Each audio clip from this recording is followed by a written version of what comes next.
in parenting, our parenting style is actually our foundation.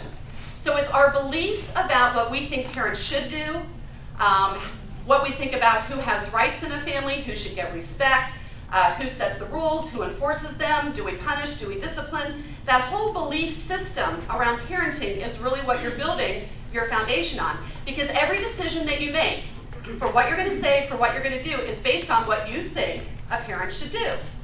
So here's the interesting thing. At the beginning of every full-length class, I usually will ask people, what are the outcomes that you want to get? How many of you here have set a goal before? Right? Set a goal? So you know the outcome you want, right? So let's say your goal is to lose 20 pounds, 50 pounds, 100 pounds. Let's say your goal is to, that's what you want to lose. So every time you make a decision about whether or not you're going to eat the Twinkie, you can consider what? If my outcome is to lose weight, then I wouldn't eat it if that's how I'm going to reach my goal, right? How many people have really taken the time to identify their parenting goals? What are really the outcomes that you want as a parent? Now here's the interesting thing. At this point, I've trained tens of thousands of parents all around the world over 30 years. I ask the question, what are your goals? What skills and qualities would you like your children to have when they become adults? And from all backgrounds, I get about the same 10 things on my list, 10 to 20 things. Things like I want them to be responsible, to be respectful, to be good listeners, to be self-disciplined. I want them to know how to listen, how to have good communication skills, how to have good decision-making skills. And so what I'm finding is that most parents have the same goals. So why are parents so different? If you were to look in every single person's house, you'd see them doing things a little bit differently, wouldn't you? So if we all have the same goals, why are we so different? And it's because we each have different opinions about what the best way to reach that goal is.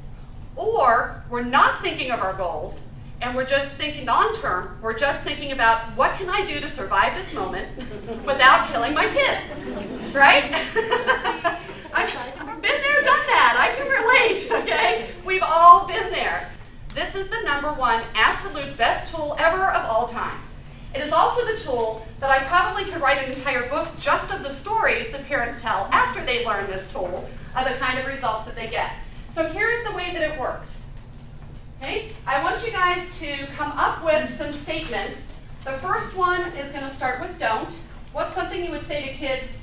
Don't what? Kick your brother. I heard kick. Kick your bro. Stop Whining. whining. Quit. Yelling, right? I hear yelling. And a rule that starts with no. No. Running. Okay, those are all different. Okay, no running. All right. Now, when we have these 4 statements, don't kick your brother, stop whining, quit yelling, no running. So let's take a look at what actually happens in the brain when a person hears these things. To preview for that, if I say, don't think of a purple elephant, what thought just popped into your head? Purple elephant. Okay, and did you think P-U-R-P-L-E-E-L-E, or did you imagine a purple elephant, a picture of a purple elephant? Picture, right? That's because the mind operates in pictures. So when somebody says something, whatever they describe, if there's a picture in it, that's what the mind will see. So the mind operates in pictures. #2, the mind sees whatever's described, and what someone sees visually, they're more likely to do or accomplish. You've all watched the Olympics or a sporting event at some time, right? Right? So you ever see the athletes close their eyes? I'll imagine it's the Winter Olympics. What am I doing? Skiing. I'm imagining I'm doing what? Skiing what? Well, right? I'm not imagining that I'm running into the pools. I'm not imagining that I'm wiping out, correct? Why do I want to imagine skiing well? Because if I can imagine myself skiing well, I'm more likely to ski well. What you visualize is more likely to occur. Now, the mind doesn't understand negative commands. It only hears and sees the picture. So if the mind doesn't understand negative commands, it doesn't hear, don't, no, stop, and quit. What it hears is kick your brother, whine, yell, and run. And so this is why when you say don't run, you're going to fall, what do they do? Run and fall, and then we say what? Well, I just told you, right? What are you doing? I just told you. And we scratch our heads and go, what's wrong with that kid? Right? So now after realizing this, who are we looking at? If I tell my child 1,000,000 times not to do something, but all I keep describing is what I don't want them to do, what do they keep seeing? What I don't want them to do. Now, for us to flip these around, it's very simple. Right? So simple. Right, grads? This is so simple. It's so simple.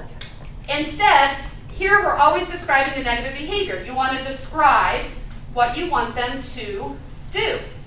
So instead of kicking their brother, what do you want them to do? Use a gentle touch. Okay, use gentle touch. Keep your feet on the ground. Okay, keep your feet on the ground. No one right answer. Hold your brother's hand. Okay, hold your brother's hand. Somehow you're describing what you want them to do instead. If all we say is don't kick your brother, not only are we putting the idea in their minds, but if they wanted to comply, they would have to figure out what to do instead. Do your kids know what to do instead?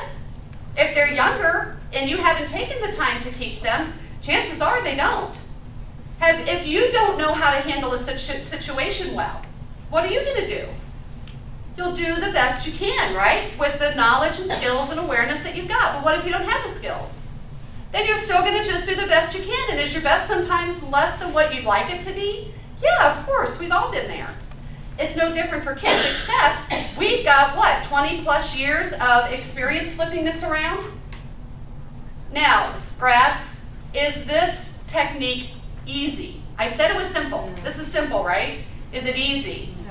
It's not easy because it's human behavior to see a kid doing something you don't want them to do and to just say, will you quit that? So we have to flip it around. So if adults who learn this get it and have a hard time flipping it around, can you imagine how hard this is for a kid? To hear these negative commands and be able to flip it around, it's really hard. So let's do a couple more practice. Instead of stop whining, what do you want them to do? Use your best voice. Okay, use your best voice. I won't write all of them out. Quit yelling. Speak softly. Speak softly. Inside voice. Use your inside voice. Anything else? Make your voice sound like mine. Okay. As long as we're not going, make your voice. Right? Quit yelling! Right? Is that how we're all in that moment, right? No running. Walk. Okay. Oh, and how nice we got that into one word. Kids didn't have a chance to shut you down and roll their eyes, right?